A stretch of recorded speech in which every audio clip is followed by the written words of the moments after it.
dans l'investissement, en général, tu as 3 facteurs. Tu as l'immobilisation, tu as le rendement et tu as le risque. Et en fait, les 3 sont intimement liés. Plus tu vas avoir quelque chose où le rendement est élevé, plus en général tu prends du risque. Donc t'imagines bien que si tu as 30% de rendement annoncé par mois, tu as un risque infini. Et en fait, c'est un risque infini parce que c'est des arnaques, tout simplement. C'est du scam. Salut les bâtisseurs, ici c'est Terry. Et moi c'est Hugo. Et nous sommes ravis de te retrouver pour un nouvel épisode des bâtisseurs d'indépendance. Bon, tu le sais, chaque semaine, on partage nos avancées sur tout ce qui va être le développement personnel, l'investissement, l'immobilier, l'entrepreneuriat. Et aujourd'hui, donc comme chaque mois, on fait aussi un point finance. Et ça, c'est le point vraiment particulier qu'on adore faire. Et en plus, maintenant, on a rajouté les questions des auditeurs. Donc, on va voir plusieurs questions de la même personne qui sont très intéressantes. Et puis, si on a le temps, on ira vers d'autres choses. Mais déjà, je vais laisser Hugo parler un peu pour nous dire comment il va. Écoute, merci de me laisser la parole, monsieur Terry. Écoute, non, ça va très très bien. Je l'attendais depuis longtemps, mais je suis en vacances actuellement. Là, je suis au Bercail. Le décor change autour de moi. C'est beaucoup plus stylé que d'habitude. Trop bien. Et je suis dans les chambres d'hôtes de ma mère. Donc, vas-y, fais la publicité. Non, bah oui, non, mais ma mère a des chambres d'hôtes. Mais si vous voulez aller voir sur Instagram, elle a un compte Instagram, ça s'appelle Agape et Morphée. Morphée comme les bras de Morphée. Et Agape, c'est A-G-A-P. Voilà, Agape et Morphée. Donc voilà, ça peut lui faire un petit coup de pub, elle en aurait bien besoin. Et du coup, non, je retourne aux sources là en ce moment. Et ça fait grandement plaisir parce que je l'attendais. J'avais besoin de pause, j'avais besoin de me couper des projets en ce moment. C'est pas souvent que je dis ça, mais là j'en avais vraiment besoin. Donc ça fait du bien là. En plus j'étais à Disney hier, c'était incroyable. Trop bien. Toi, comment tu vas ? Bah écoute, moi de mon côté ça va aussi. Alors beaucoup de boulot. Du coup moi aussi j'aurais bien besoin de prendre quelques jours pour moi. Et le problème c'est que là tous les jours de week-end que je vois arriver, je sais que je vais devoir bosser donc un peu surchargé, mais bon c'est pour le mieux. Je vous parlerai un peu des projets plus tard parce que en fait, il y a beaucoup de choses qui se mettent en place et forcément, ça demande de travailler un peu plus que d'habitude. C'est clair. Donc voilà, surchargé, mais ça va. Allez, je commence avec les questions de l'auditeur, si tu veux bien. Avec grand plaisir. Ok, donc c'est Nicolas. On va taire le nom, mais il se reconnaîtra. Sa première question, c'est comment gérer son portefeuille d'actions ? Est-ce que tu veux commencer ? Ouais, avec grand plaisir. Le portefeuille d'actions, alors ça dépend ce que tu intègres dedans. On en a parlé la dernière fois, il peut y avoir plusieurs choses. Là, les actions, c'est vraiment une part d'entreprise. On parle vraiment d'un produit financier en particulier. Généralement, ça s'achète sur 2 comptes. On parle de PEA ou de CTO, encore une fois. Compte titre ordinaire ou plan épargne action. On préférera le plan épargne action tout simplement parce que au bout de 5 ans révolus, il y a un avantage fiscal, un abattement, on va dire, fiscal qui te permet quand même de diviser presque par 2. Ouais, c'est moins 12,8% sur 30%. C'est 30% au bout de 5 ans révolus. Donc on va privilégier là-dessus la gestion de nos actions. Et comment on les gère ? Écoute, on a abordé le sujet le mois dernier, c'est extrêmement simple.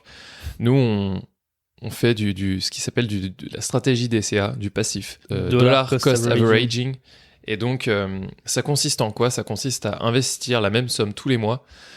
Alors, la même somme, ou en tout cas une somme régulière tous les mois, de manière automatique, sur une sélection d'actions, un panier d'actions, ou ce que tu veux, des ETF ou des actions. Et donc, c'est très passif, puisque en fait, c'est automatique. Nous, on a ce qui s'appelle des programmations, des programmes... alors, comment t'appelles ça déjà ? Des plans programmés en anglais. Des plans programmés, ouais, c'est ça. Qui fait que en fait nous on a sinon, le virement. C'est saving trade, je crois en anglais. Ouais, c'est possible.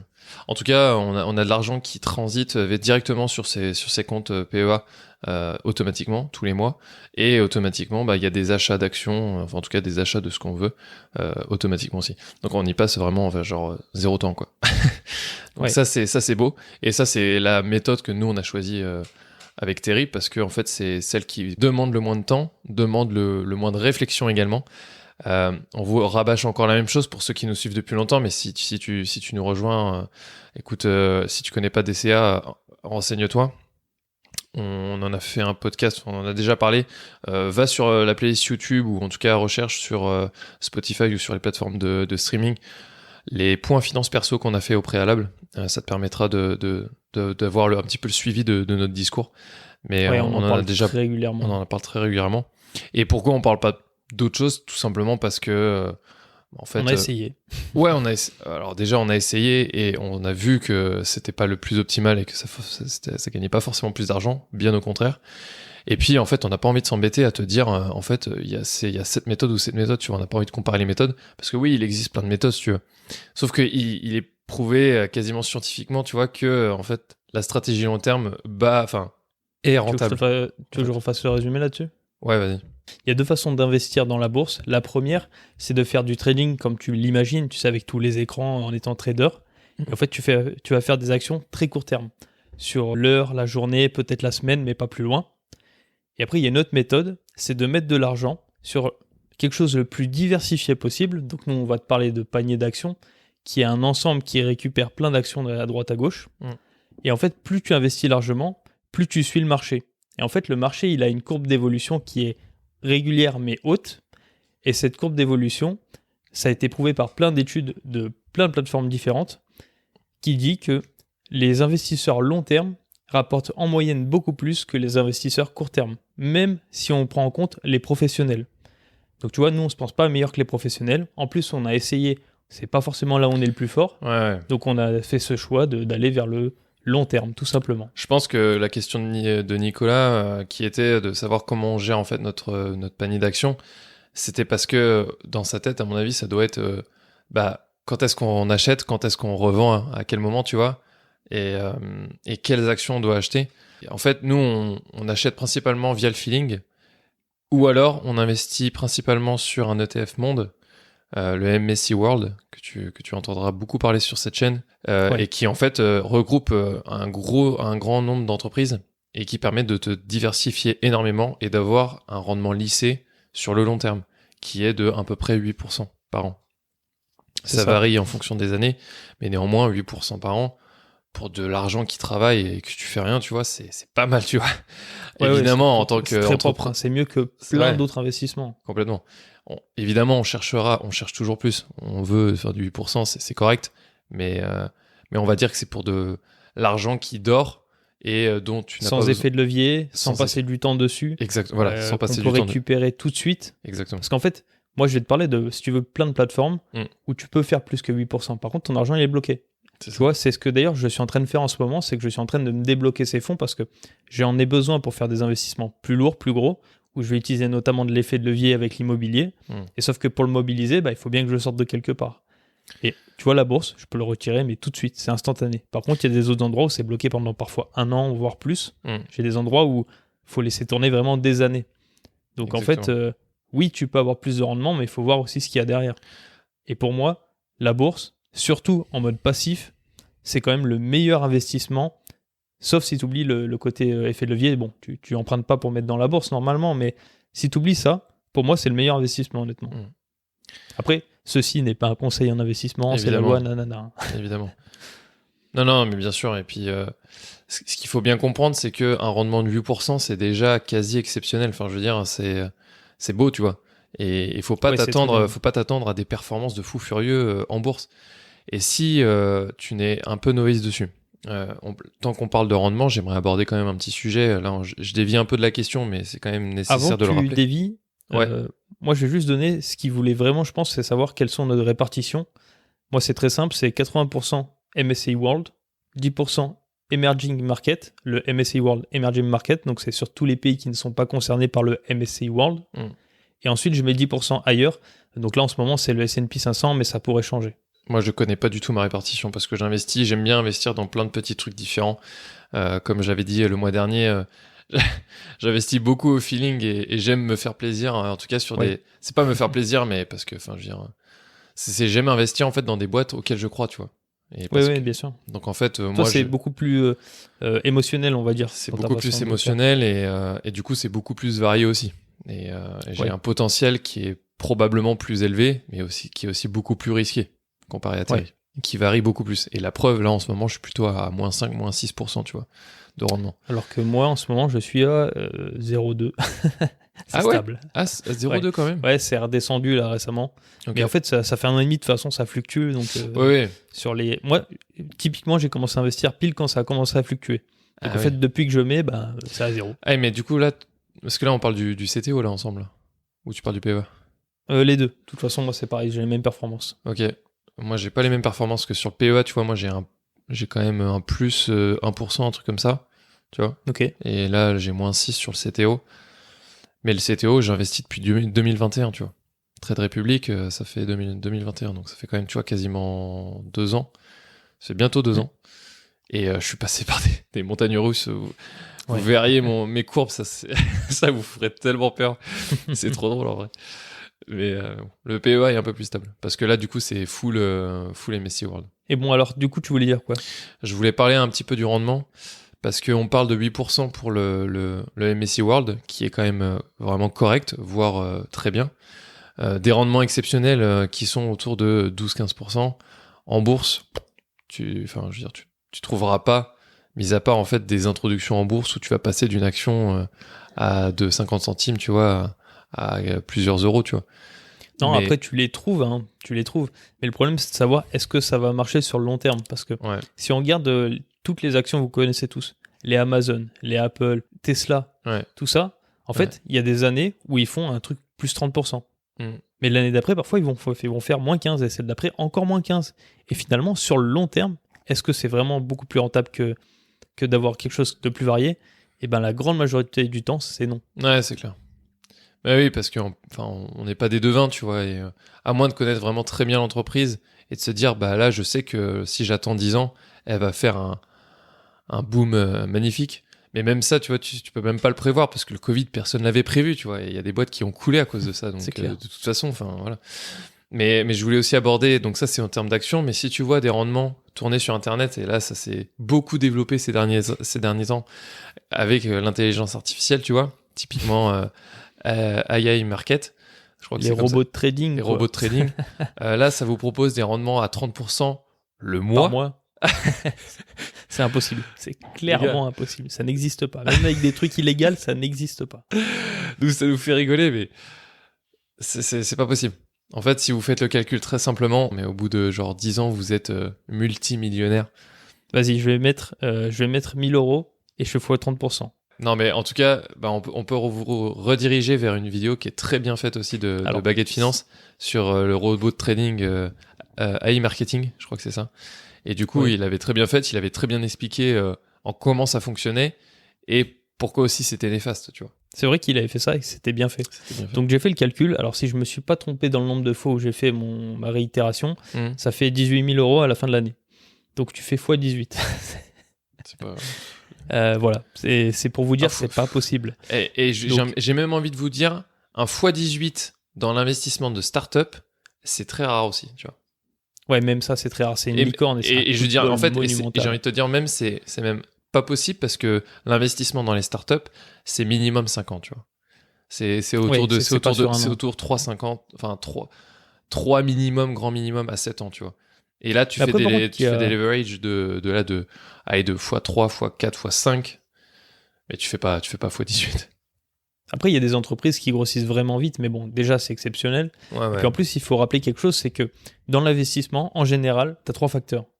Tu as l'immobilisation, j'en parlais tout à l'heure, c'est comment ton cash est immobilisé. Complètement, Tu as le rendement et tu as le risque. Et Mm. en fait, les trois sont intimement liés. bien sûr. Plus tu as de rendement, plus tu as soit du risque, soit de l'immobilisation. Donc Mm. l'immobilisation, on le voit par exemple avec l'immobilier. Mm. Le risque, on le voit par exemple avec le stock picking. Le stock picking, c'est le fait de récupérer des actions une à une, d'essayer de les sélectionner pour avoir le maximum de rentabilité. Tu vois. Ça va être notamment le trading, mais ça peut être sur le plus long terme. Et en fait, plus tu vas avoir quelque chose où le rendement est élevé, plus en général tu prends du risque. Donc Ouais. tu imagines bien que si tu as 30% de rendement annoncé par mois, tu as un risque infini. Et en fait, c'est ça, Oui. c'est un risque infini parce que c'est des arnaques, hein, tout simplement. C'est du scam. Ce que vous explique Terry, ça s'appelle le triangle de l'investissement. Et le triangle de l'investissement, c'est un peu aussi l'emblème des podcasts et ce pourquoi on a choisi aussi les pyramides en symbole. Ah, on l'a jamais dit sur la chaîne. On l'a jamais dit, ouais. On l'a jamais dit sur la chaîne. Mais effectivement, en fait, voilà, les pyramides, c'est lié au fait des bâtisseurs, les pharaons. Enfin, je veux dire, ils ont mis des milliers d'années à bâtir un truc qui est toujours là aujourd'hui. Nous, on veut bâtir un empire également avec Terry et on veut que vous bâtissiez un empire avec nous. Mais en fait, la pyramide, c'est aussi un symbole de la pyramide de l'investissement. Et les trois sont intimement liés. Le rendement, le risque, la liquidité. Et en fait, vous pouvez pas avoir l'un sans l'autre. Et vous allez regardez les cryptos, les actions, l'assurance vie, tout ça, vous allez voir qu'en fait, d'un côté, c'est peut-être moins risqué, mais du coup, c'est beaucoup plus liquide, mais aussi moins de rendement. De l'autre, si c'est très risqué, ça veut dire qu'il y a beaucoup de rendement, mais que c'est très peu liquide. Il y a plein de choses comme ça, tu vois. Et en fait, c'est comme ça qu'on caractérise un petit peu un investissement, tu vois, un placement. Je te propose de passer à la seconde question parce qu'en fait, ces questions se suivent et ça serait hyper intéressant de les finir. Carrément. Allez, donc ça dit comment se renseigner sur les entreprises dans lesquelles investir.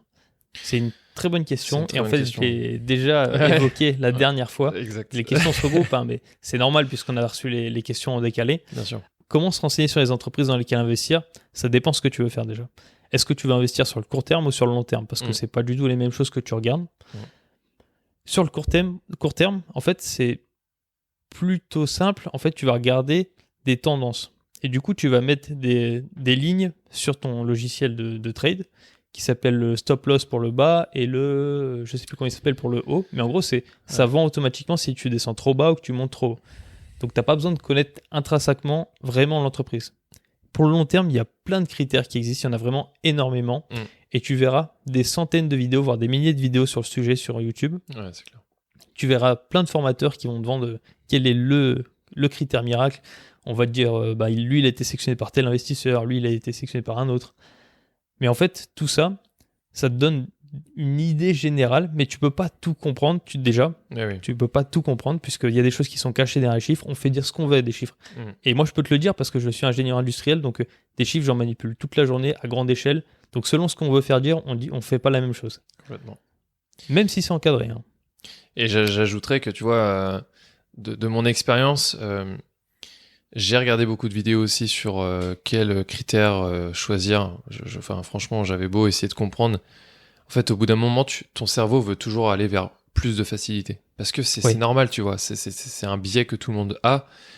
T'as envie d'aller vers la facilité. Donc en fait, s'il y a un YouTuber qui va te dire, ou une YouTubeuse, qui va te dire, bah moi je choisis ces critères, mais t'inquiète, moi j'ai un plan, j'ai une formation pour t'aider à comprendre, ou alors j'ai un outil qui te permet de comprendre, tu vois, et de te faciliter la tâche.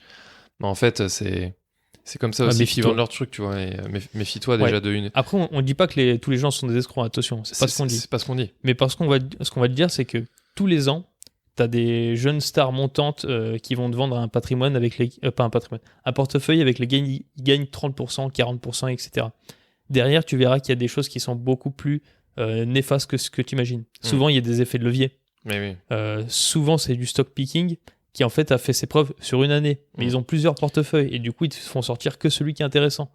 En fait, tu vas voir qu'il y a toute une mécanique derrière qui te fait vendre un produit qui n'est pas forcément bien pour toi. Il faut faire très attention à ça. Oublie pas que les gens, ils vendent des formations dans leur intérêt quand même. Et il y a des gens qui le font très bien. Oui, bien sûr. Il n'y a pas de souci avec ça. Mais moi, je dirais, méfie-toi quand même. Et encore une fois, les performances passées ne présagent pas les performances futures. Exactement. Et ça s'est vu 1000 fois, quoi, je veux dire. On sait qu'à long terme, la bourse monte, et c'est ce qu'on vous dit, mais même si on vous conseille pas de faire quoi que ce soit, mais nous, c'est notre vision des choses, on a confiance au marché, et c'est tout, tu vois. Et après, c'est juste, au lieu de te dire, ok, je vais peut-être prendre une formation, ou en tout cas, je vais peut-être prendre un outil qui me permet de comprendre quels critères choisir, comment comprendre aussi, bah voilà, les chiffres des entreprises. Bah, au lieu de faire ça, renseigne-toi sur d'autres méthodes qui sont plus simples, à tout hasard le DCA, tu vois.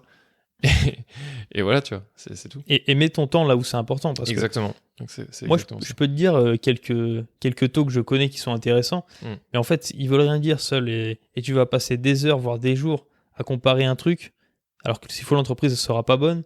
Celle d'après, tu vas être biaisé par quelque chose que tu as cru comprendre, mais qui n'était pas forcément vrai. Donc, t'embête pas avec ça, honnêtement. C'est un conseil d'amis après. Hein. Tu fais bien ce que tu veux, mais. Et du coup, ça rappelle-toi que c'est du Gumball, quoi, du jeu. Ouais, du pari. Enfin, la troisième question, du coup, de Nicolas est très intéressante. C'est si je m'y connais pas, que j'ai envie d'investir et que voilà, j'ai pas envie de passer trop de temps dessus, est-ce que je ferais pas mieux de confier à quelqu'un? Tu vois. Ouais. C'est la troisième question. Est-ce que donc c'est qu'en est-il de faire appel à un gestionnaire de portefeuille? Voilà. Alors déjà, on va expliquer ce que c'est un gestionnaire de portefeuille si tu ne connais pas le terme. En fait, c'est quelqu'un qui va gérer pour toi tes actions. Tes actions, obligations, enfin tous tes contrats. Tous tes produits financiers. Tu le fais plus ou moins quand tu t'y connais pas trop en fait. C'est-à-dire que tu vas faire confiance à quelqu'un pour gérer ton argent. Alors, on va éviter d'aller sur le sujet, est-ce que c'est une bonne ou une mauvaise idée? juste qu'est-ce qu'il existe. En fait, sur le marché, il y en a des tonnes déjà. Par exemple, moi je suis chez Boursorama, il te propose d'avoir un PEA, mais il te propose aussi d'avoir un PEA à gestion automatique. Qu'est-ce qu'il y a derrière? En fait, il y a des rendements assez faibles en général. On va te parler de 4 à 5%. Et en plus, il y a des frais de gestion qui sont hauts. Donc, je crois que chez Boursorama, c'était 1,5%. Non, ça doit être moins, peut-être 1%. Donc, en fait, tu vois que ton rendement, il est très faible. Il est très faible et en plus, tu vas te faire imposer dessus une fois que tu ressors tout ça. Donc, en gros, est-ce que tu gagnes de l'argent à la fin? Quasiment pas, puisque avec l'inflation, souvent, tu te fais bouffer. Du coup, qu'en est-il de faire appel à un gestionnaire de portefeuille? Fais-le que si tu as énormément d'argent que tu ne sais pas où placer. Sinon, ne le mets pas là. Ça vaut pas le coup, ça vaut vraiment pas le coup. Il vaut mieux le mettre sur un DCA très simple. Tu choisis tes petites actions, tu te renseignes un petit peu, tu nous demandes du conseil d'amis. Hein. On te fait pas de facturation pour ça. Hein. Clairement, on n'est pas des professionnels de l'investissement, donc on n'a pas le droit. Ouais, clairement. Ben nous, on ferait comme ça. Par contre, c'est toi qui appuie sur acheter. On ne dit pas exactement quelle action prendre. Hein. C'est vraiment un conseil de pote. Complètement. Et après, moi j'ai envie de vous dire, si vous avez vraiment pas envie de vous prendre la tête et que vous voulez le gérer, bah faites-le, mais vous savez que en fait derrière, faut avoir conscience que derrière il y a des coûts, que ça peut engendrer aussi une forte perte de rendement par rapport à ce que vous pourriez faire vous-même, sachant que vous savez que vous pouvez le faire de manière passive, sans que ça vous prenne trop de temps et trop de réflexion. Ouais. Donc pesez le pour et le contre. Mais si ça vous intéresse pas trop, pourquoi vous voulez investir à la base, vous là? C'est la question. Et j'irai même plus loin en disant que finalement, le temps que tu vas passer à choisir ton gestionnaire, à regarder ce qu'il propose, surtout que des fois, il y a des produits complexes. Donc un produit complexe, c'est un produit de bourse sur lequel il y a des effets complexes. Donc par exemple, tu vas avoir 50% qui est investi normalement, 50% avec un effet de levier. Donc ça, c'est un produit complexe. Ou alors, tu as 30% qui fait du futur. Ça veut dire que quand la bourse baisse, en fait, toi, tu gagnes de l'argent. C'est l'inverse. Donc tu vois, en fait, c'est plein de choses que finalement, tu vas galérer à comprendre. Et soit tu vas finir par choisir au pif, ce qui est une très mauvaise idée. Soit tu vas avoir passé tellement de temps à choisir ton gestionnaire qu'il valait mieux faire toi-même les achats, en fait. Pèse le pour et le contre, fais ton propre avis, va discuter avec des gestionnaires de patrimoine. C'est aussi hyper intéressant de pouvoir voir à quoi ça ressemble. Parce que là, en l'occurrence, quand on parle de gestionnaires de portefeuille, généralement, c'est des gestionnaires de patrimoine qui font ça. J'ai un ami que j'ai rencontré au taf, un ancien collègue de travail dans mon ancienne alternance, qui lui, un de ses potes, on va dire, est devenu gestionnaire de patrimoine, pardon. Et il m'a posé plein de questions sur est-ce que c'est intéressant ou pas qu'il y aille, parce que il proposait plein de trucs hyper alléchants. Dans l'histoire, le gars, en l'occurrence mon pote, n'y connaissait pas grand-chose. Donc en fait, le gestionnaire de patrimoine pouvait lui dire ce qu'il voulait. En fait, forcément, ça allait lui plaire, tu vois. Ouais, et quand c'est du commerce après. Hein. C'est du commerce. Et moi, ce que je lui ai dit, fais attention, parce que là, le mec est en train de te proposer de la gestion des produits financiers, tout ça. Mais derrière, il y avait une histoire de parrainage et tout ça, tu vois. Je lui dis, fais gaffe à toi, tu vois. Okay. Parce que le parrainage, pourquoi fais gaffe à toi? En fait, c'est parce que vous devez tous connaître la pyramide de Ponzi, ou au moins avoir entendu parler d'une de ces histoires. Ouais. C'est le fait que quelqu'un vend à des personnes en dessous de lui, ces personnes vendent à celles d'après, et en fait, ça fait remonter de l'argent sur toute la pyramide. Et en fait, au bout d'un moment, comme tout ça, c'est basé sur un système qui est franchement pas top, ça s'effondre. Et quand ça s'effondre, en fait, ceux qui perdent de l'argent, c'est ceux qui sont rentrés en dernier. Parce qu'ils voilà pourquoi c'est en général, il faut faire plus attention avec des parrainages. Alors, c'est pas tout le temps vrai. Hein. Ça peut être un parrainage, par exemple, quand tu vas sur un courtier, tu peux parrainer quelqu'un, c'est dès qu'il rentre sur l'application, tu gagnes 50 €, c'est fini. Tu vois. Un parrainage comme ça, il n'y a pas de souci. Mais un parrainage sur des gains cumulés par rapport à ce que toi tu gagnes, ça faut se méfier parce qu'en général, ça sent pas bon. Ouais, et puis une fois que tu mets le pied dedans, tu sais, il faut que tu commences à vendre aussi les formations toi-même. Enfin, moi, je suis pas fan de ce genre de truc. Après, il y a des très bons gestionnaires de patrimoine et tout ça. Je dirais. Oui, bien sûr. C'est un métier on dit pas que c'est un métier d'escroc, hein, c'est bien pas sûr, du tout ça. Oui. C'est juste que vous êtes responsable de ce que vous achetez. Exactement. Donc, si vous achetez des produits qui sont complètement bidons, c'est pas la faute du CGP, hein, c'est de votre faute. Ouais. Donc, faites bien attention à ce que vous faites. Renseignez-vous tout simplement. Et même ce qu'on vous dit, le prenez pas au pied de la lettre. Oui, parce qu'en plus, c'est notre vérité d'aujourd'hui. Peut-être que demain, on aura changé d'avis. Ouais, complètement. Vous comprendrez, j'aime beaucoup la sous-traitance. Tout ce que je peux sous-traiter, je le fais, tu vois. Parce que, en fait, j'adore me dégager du temps et j'adore, quand je fais beaucoup de choses, au bout d'un moment, j'ai besoin, tu vois, de déléguer des choses. Et j'adorerais pouvoir déléguer cette partie investissement à quelqu'un qui s'y connaît mieux que moi, tu vois, et à qui ça fait plaisir de le faire. En échange, moi je suis prêt à payer, tu vois, quelqu'un qui fait ça. Donc, mais dans des domaines intéressants. Mais dans des domaines intéressants. En bourse, ça vaut vraiment pas le coup, quoi. Ouais. Après, c'est mon avis. Mais pour moi, ça vaut vraiment pas le coup de déléguer. Oui, après, ça dépend quelle est ta stratégie. Mais tu vois, si je demande aux gars de vouloir investir sur des entreprises en particulier qui vont bientôt rentrer en bourse ou des trucs comme ça, juste pour pas que je m'en préoccupe de savoir, de passer du temps, tu vois. Bon, certes, mais sinon, oui, pour de la stratégie passive, ça sert à rien. Okay. Bon, après, j'espère qu'on vous a pas trop dégoûté sur cette réponse. Après, donc ensuite, on est là pour parler franchement, pas de langue de bois. Ouais, c'est clair. Et par contre, s'il y a un CGP qui écoute l'émission, n'hésite pas à te manifester et venir défendre ta paroisse pour nous faire mentir. Hein. Il n'y a aucun souci avec ça. On pourrait même envisager une interview ou quoi. Ça pourrait être super sympa. Et on le fera bien sûr avec bienveillance, en enlevant tous nos a priori, en ayant des questions sérieuses. Hein. On va pas t'attaquer. Évidemment. Bon, dernière question. Donc, 4e question. Comment gérer la fluctuation de la valeur des actions ? Waouh, quelle question ça. Comment gérer la fluctuation des valeurs des actions ? Alors, c'est une question où la réponse, elle va pas te plaire parce que tu peux pas gérer la fluctuation des actions. C'est pas toi qui décides combien vaut l'action, parce qu'en fait, combien vaut l'action dépend de combien vaut l'entreprise, et tu décides pas de combien vaut l'entreprise des gens, tu vois. Attends, non, ça dépend même pas de combien vaut l'entreprise, ça dépend en fait tout simplement d'une loi qui s'appelle l'offre et la demande. En fait, c'est ça ce qu'on appelle la fluctuation d'une action, du prix d'une action, tu vois. Parce que une action rentre en bourse à un certain niveau de prix, tu vois, je sais pas, 10 euros. Puis au bout d'un moment, plus il y aura d'acheteurs, plus il y aura de vendeurs, plus le prix va augmenter. Enfin, tu vois, il va y avoir des fluctuations comme ça. Oui, bien à sûr. un moment donné, il va y avoir beaucoup d'acheteurs, à un moment donné, il va y avoir beaucoup de vendeurs, donc le prix de l'action va baisser. En fait, donc, ça, tu le gères pas, parce que en fait, et c'est le principe de la bourse, hein, c'est le principe. T'as aucune prise en fait là-dessus. Et voilà, et c'est les règles du jeu. Par contre, je vois qu'il y a une suite à la question en petit astérix. Sur des actions au terme, il ne faut pas s'inquiéter d'une action en baisse, mais comment être sûr que ça ne va pas être pire ? Pas être pire. En fait, tu peux pas savoir. C'est une très bonne question parce qu'en fait, tu peux pas savoir. Il n'y a pas de limitation à combien peut valoir une action. Une action peut valoir une centaine d'euros et quelques mois après, 0. C'est possible. Hein. Ouais, c'est vrai. Il peut y avoir des dépôts de bilan. Donc, tu peux pas savoir si c'est plus bas. Par contre, ce que tu peux savoir, c'est que si tu as investi sur quelque chose de suffisamment diversifié, il va toujours y avoir une remontée. Alors, toujours jusqu'à présent, depuis 150 ans. C'est ça. C'est quand même une belle période de temps sur notre économie. Donc, faut pas que tu essayes de prévoir, faut pas que tu essayes de prédire parce que t'es pas voyant, en fait. C'est ça. Tu n'es pas voyante non plus. Personne peut prédire ce qui va se passer. Donc, reste sur des stratégies où tu diversifies un maximum, même si tu achètes, toi, après les actions dans des entreprises classiques. Et quand tu auras 10-20 ans d'expérience, là, tu pourras dire, OK, je fais comme Warren Buffett et puis je me spécialise dans une ou deux actions.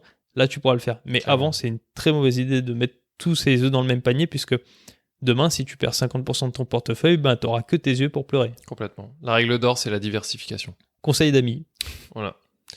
Bon, pour finir ce podcast, mon cher ami, pourrais-tu nous donner ton pourcentage de variation du mois, le fameux ? On est quasiment à la moitié de l'année. Allez. Alors, ce mois-ci, mon patrimoine, il a augmenté de 3,6%.